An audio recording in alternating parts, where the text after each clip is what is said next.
Shahararren jarumin nan na Kannywood wanda aka fi sani da Ali Nuhu ya bayyana cewa wasu daga cikinsu na da niyyar tsayawa takara a 2023.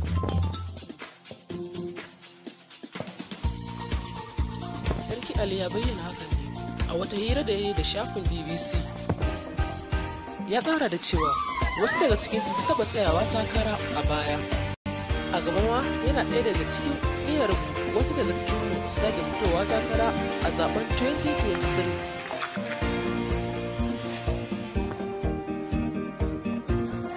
Jarumin ya ƙara da cewa jarumai irin su Abba Al-Mustapha da Nura Hussein duk sun taɓa tsayawa takara a zaben baya.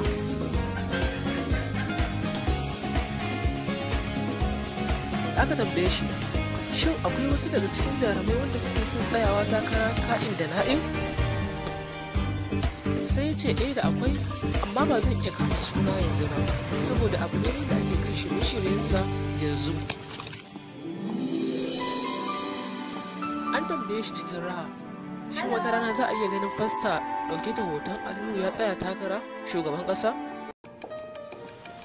Sai ya ƙilƙile da dariya yana cewa, hawa mai gaba ɗaya kenan. Sai ya ƙara da cewa Allah ne ya tabbatar mana da alkhairi, amma dai gaskiya muna da ƙudurin fitowa takara a zaben Najeriya.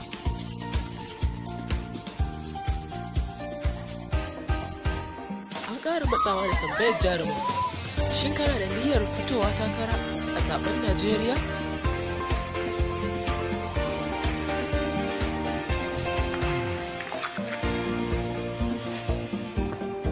Tauraron ya ce, a gaskiya ni ba da sha'awar fitowa takara a yanzu.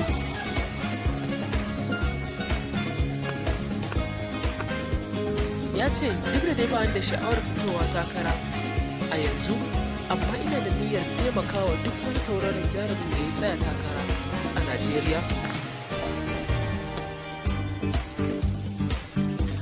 An sake tambayarsa, shin idan lokacin da ya yi niyyar fitowa takara ya yi sai suka haɗa kujera da Adam A. Zango, shin zai iya bar masa?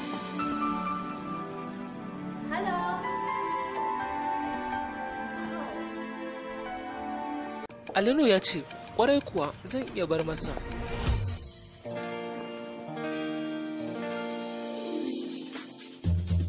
Kar ku manta, ku danna subscribe, sannan ku danna ƙararrawa domin sanar da ku sabon shirye-shiryenmu.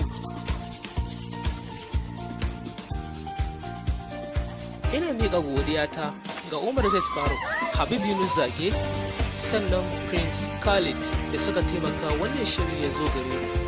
Sai an jima. Ku gode.